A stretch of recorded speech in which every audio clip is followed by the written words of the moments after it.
겉사람은 후패하나 속사람은 날로 새롭다 말씀했고요. 우리가 보이는 것은 잠시요 보이지 않는 것이 영원하다 그렇게 해서 보이지 않는 것에 더 신경을 써라. 속사람에 더 신경을 써라. 이제 그게 4장의 말씀입니다. 이제 그 이어서 이제 이게 우리가 이제 겉사람에 대한 내용에 대해서 계속 말씀이 이어집니다. 만일 땅에 있는 우리의 장막집이 무너지면 이제 우리의 몸이 이제 우리가 죽으면 땅에 있는 것이 사라지면 예수 믿는 사람들은 놀라운 일이 일어납니다. 하늘에 있는 영원한 집이 우리에게 있는 줄을 압니다. 우리의 집은 땅에만 있지 않고 하늘도 있습니다. 우리 집은 하늘에 가도 내 집이 거기 다 기다리고 있다. 근데 땅에 있는 거는 장막으로 일부러 지었습니다. 왜냐하면 무너져야 될 거니까요. 이 플라스틱처럼 수천 년, 수만 년 가도 이게 사라지지 않는다면 얼마나 힘들겠어요, 세상이. 근데 인간은 다 썩어서 뼈가 되고 재가 되고 다 사라지는 겁니다. 그러니까 하나님께서 원래 그런 뜻은 아니었지만 인간의 죄로 인하여 인간은 죽도록 흙으로 돌아가도록. 그러나 우리에게는 그것보다 더 견고한 영원한 집이 우리에게 있다. 그래서 이제 이 장막이 무너질 때 너무 슬퍼하지 마라. 왜냐하면 이거는 무너지게 돼 있는 겁니다. 그죠? 이거는 후패하게 돼 있는 겁니다. 이걸 너무 억지로 잡으려고 하면 안 되는 겁니다. 그래서 여기서는 두 가지인데요.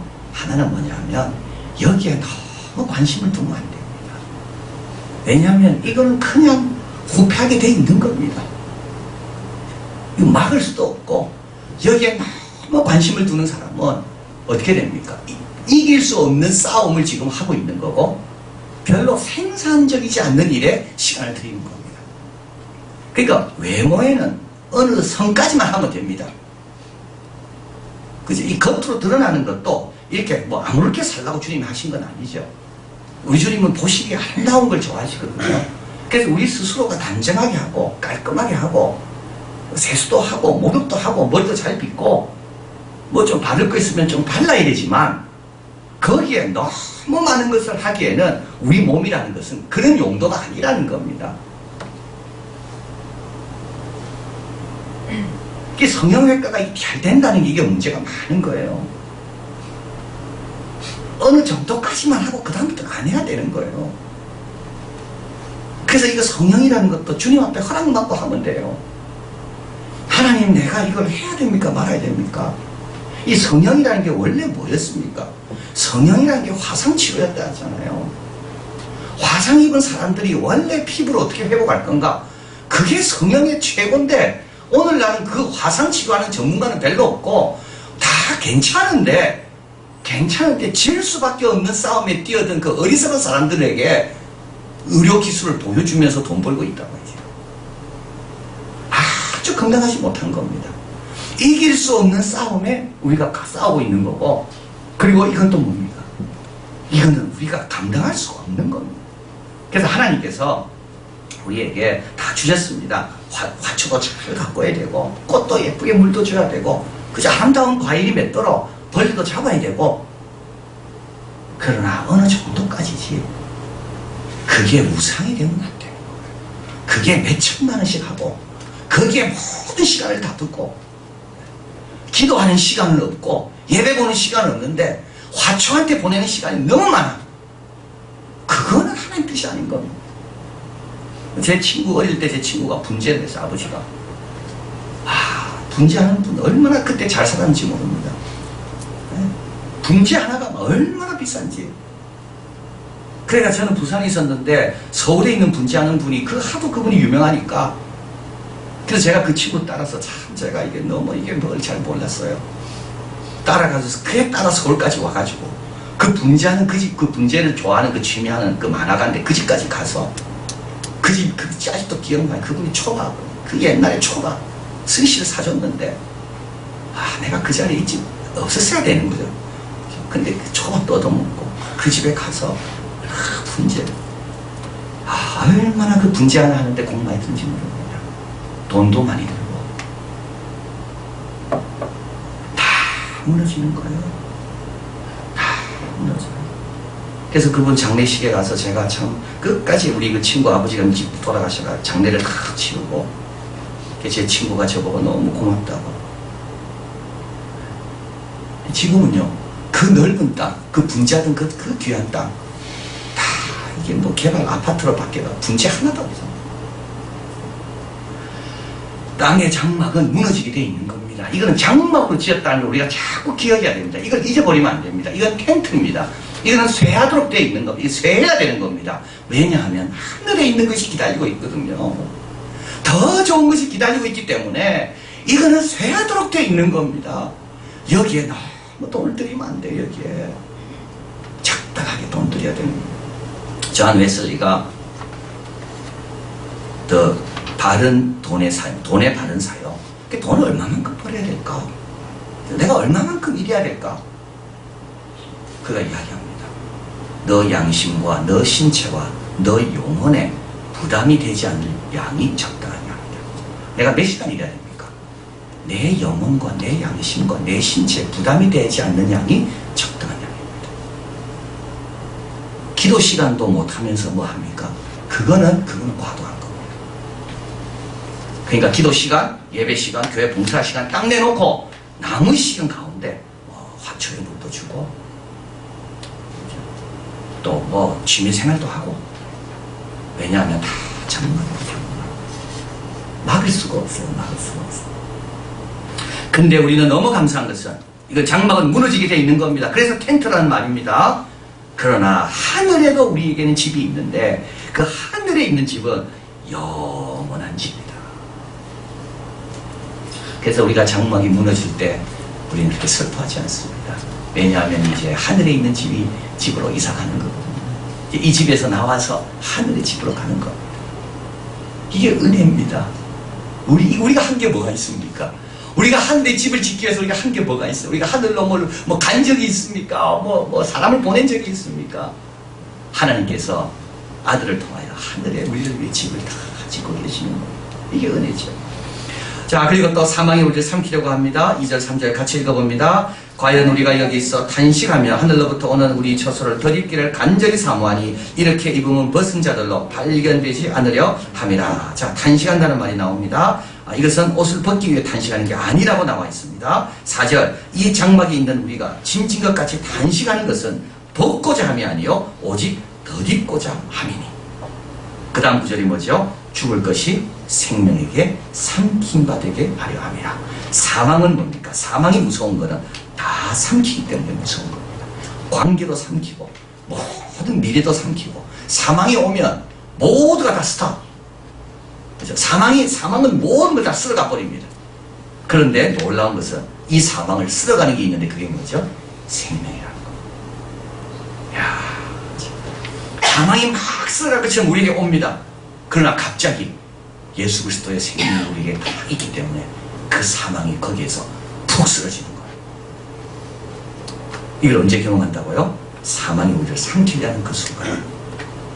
자, 그래서 로마서에서 말씀합니다. 고린도전서 15장, 사망아 너의 이기는 것이 어디 있느냐? 사망아 내가 쏘는 것이 어디 있느냐? 사망이 쏘는 것은 죄요 죄의 권능은 율법이라. 우리 주 예수 그리스도로 말미암아 우리에게 이김을 주시는 하나님께 감사합니다. 자, 그래서 사망이 우리를 삼키려고 할 때 어떤 일이 일어납니까? 우리에게는 새로운 생명이 나타나가지고 그 사망을 확 삼켜버리는 거. 자, 그래서 여기서 덧입는다는 말은 어떤 뜻이냐면 옷을 벗을 때, 이게 육신의 옷을 벗는 겁니다. 그 순간 우리는 부활의 옷을 딱 입는다는 거. 하나는 집에 비우고 하나는 옷에 비우고. 그래서 우리는 또 다른 옷이 준비되어 있는 겁니다. 이 육신의 옷이 딱 벗을 때가 되면 그 다음에 어떤 옷이요? 주님이 입으셨던 그 부활의 옷이 우리에게 다 기다리고 딱 덮어주는 거죠. 자, 그런데 여기서 단식이란 말은 뭐냐 하면 벗고자 함이 아니요 이 육신으로부터 어떻게 벗어나고자 하는 게 아니라 실제로 그 단식은 어떤 뜻이냐면 덧입고자 단식하는 거다. 우리가 병들고 아플 때 또 힘들 때 자꾸 노쇠해지면서 뭐가 잘 안 될 때 여러분 문자하는 실력이 어느 정도 됩니까? 문자 빨리 됩니까? 그죠? 제가 며칠 전에 우리 상민이 뭐 좀 도와준다고 문자를 해야 되는데 문자로 뭐가 왔어요? 근데 답을 해야 되는데 이게 안 되는 거야. 이게 빨리 팍 가야지. 뭐, 그 다음에 어떻게 하라고 지시가 오면 내가 어떻게 해야 되는데, 막 자꾸. 안 돼. 우리 아이들이 아주 답답할 건데, 여러분 문자한 거 보면. 아마 더 늦어질 겁니다, 갈수록. 근데 이건 뭐라고요, 다? 여기서부터 벗어나는 게 아니라, 더 좋은 걸 더 잊고자. 그게 탄식이라는 거. 아주 긍정적인 거라는 거지. 누구에게만 복음을 믿고 있고 영생의 생명이 있는 사람은 그렇다. 자, 그래서 우리는 사망이 삼키려고 해도 우리는 이때 뭘 봅니까? 예, 생명이 와서 사망을 삼켜버리는 것을 보게 된다. 자, 마지막으로 몸이 그리고 이제 중요한 거 제가 빠뜨렸네. 고린도후서 1장 22절 그가 한번 읽어봅니다. 그가 또한 우리에게 인치시고 보증으로 우리 마음에 성령을 주셨느니라. 5절에 곧 이것을 우리에게 이루게 하시려고 보증으로 성령을 주신 이는 하나님이시다. 사망이 있지만 생명이 사망을 삼켜버린다는 것을 우리에게 보증해 주신, 우리에게 확신을 주신 것이 있는데 그게 바로 성령이라는 겁니다. 그래서 고린도후서 1장 22절에 성령은 두 가지 기능이 있습니다. 하나는 인치시고 또 하나는 보증하십니다. 인치신다는 말은 뭡니까? 내 믿음이 객관적인 거라는 것을 확신하게 해주는 거거든요. 그러니까 예수님을 믿을 때, 이건 내만 이런 거 아닌가, 이런 생각이 있죠. 그러나 그게 아니에요. 내가 가진 이 믿음의 느낌은, 감정은 다른 사람도 다 동일하게 갖고 있습니다. 왜냐? 같은 영을 받았기 때문에. 이게 인치심입니다. 그래서 이게 객관적인 겁니다. 주관적으로 내가 성령님을 영접했지만, 성령님을 통해서 내가 누리는 것은 모두가 성도가 서로 교통하는 것과 서로 교통하시, 이게 인치심입니다. 그래서 참 놀라운 거죠. 감비아 있는 영혼을 만나든 웨일즈에 있는 영혼을 만나든 누구를 만나든 예수 믿는 사람은 다 비슷한 걸 갖고 있습니다. 우리 그때 컴패션에서 우리 인도네시아 갔을 때 거기 무슬림에 있던 사람이 기독교를 개종했습니다. 우리는 별 차이 없는 줄 알죠. 그래서 제가 물었어요. 뭐가 차이가 있더냐. 예수님을 믿으니까 너무 평안한데 알라를 믿을 때는 계속 두려운 거예요. 내가 어떻게 잘못하면 어떻게 되나? 내가 뭐 실수하면 어떻게 되나? 알라가 나를 미워하면 어떻게 되나? 늘 불안한 마음. 늘 부족한 거. 뭔가 부족해. 뭔가 눈치 보고. 근데 예수님을 믿으니까 어떻지냐? 마음이 너무 평안해. 다 비슷합니다. 이게 인치심입니다. 보증은 뭐냐 하면 앞으로 우리가 뭘 경험하게 되고 뭘 누리게 되고 무엇이 우리 것이 되는 것에 대해서 성령께서 보증금으로 미리 맛보게 하시는 거예요. 이게 천국을 미리 맛보는 거. 이게 바로 보증입니다. 그래서 보증금 우리가 주잖아요. 그 말은 뭡니까? 나중에 잔금 다 치겠다는 그 약속입니다. 그래서 보증금도 돈이지만 원래 받아야 될 잔금보다는 작지만 그러나 그것도 돈의 기능으로서 나한테 줄 거 주는 거예요. 그래서 성령께서 우리에게는 우리가 장차 종말에 가서 누릴 것을 미리 경험하라고 주신 것이 보증이라는 거예요. 자, 그래서 우리에게는 이런 성령께서 보증으로 우리에게 거하신다. 자, 그리고 마지막으로 이제 몸을 떠나는 것에 대해서 말씀합니다. 우리가 담대하게 원하는 바는 차라리 몸을 떠나 주와 함께 있는 것이라. 몸을 떠나도 괜찮다. 우리는 주님과 함께 있다. 6절 이러므로 우리가 항상 담대하여 몸이 거할 때 주와 따로 거하는 줄 아는. 이 따로 거한다는 말은 주님과 이게 별도로 거한다 이게 아니라 주님이 거하시는 양식이 있고요. 우리가 거하는 양식이 지금은 다르지만 나중에는 그 양식이 같아진다는 말입니다. 지금은 우리 주님은 부활의 몸으로 거하시잖아요. 우리는요. 겉사람이 후패하는 몸으로 거하고 있습니다. 그래서 따로 거하는 겁니다. 온전하게 연합하기에는 아직까지 우리는 두 가지를 다 갖고 있습니다.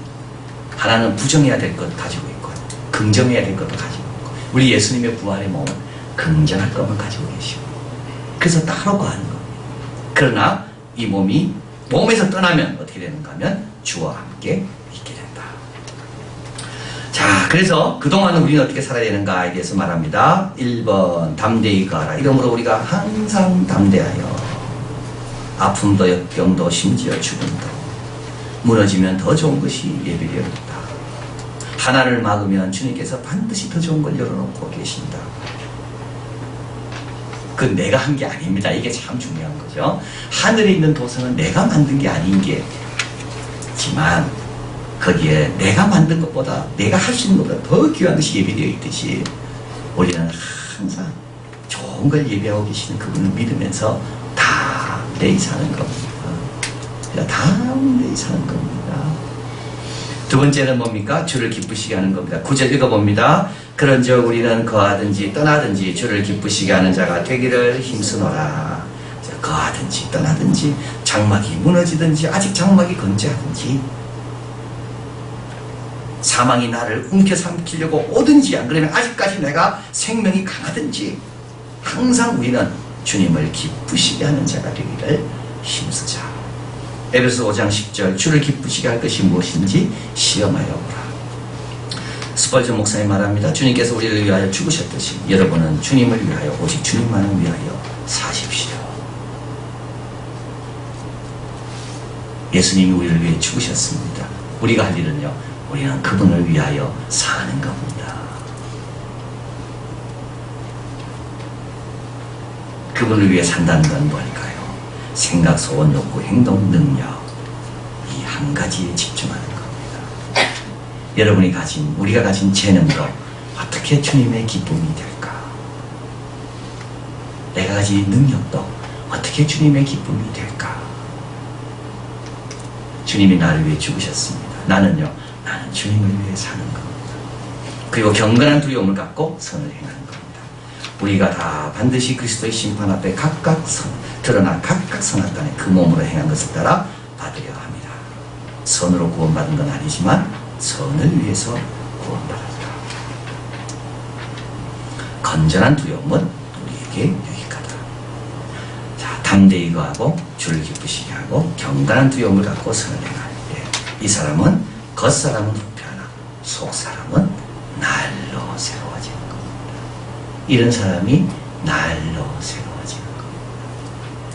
그래서 여러분 꼭 기억하셔야 될 거는 뭐냐면 내 속에서 좋은 것이 자꾸 나와서 남에게 감동을 주는 사람이 되게 해야 됩니다.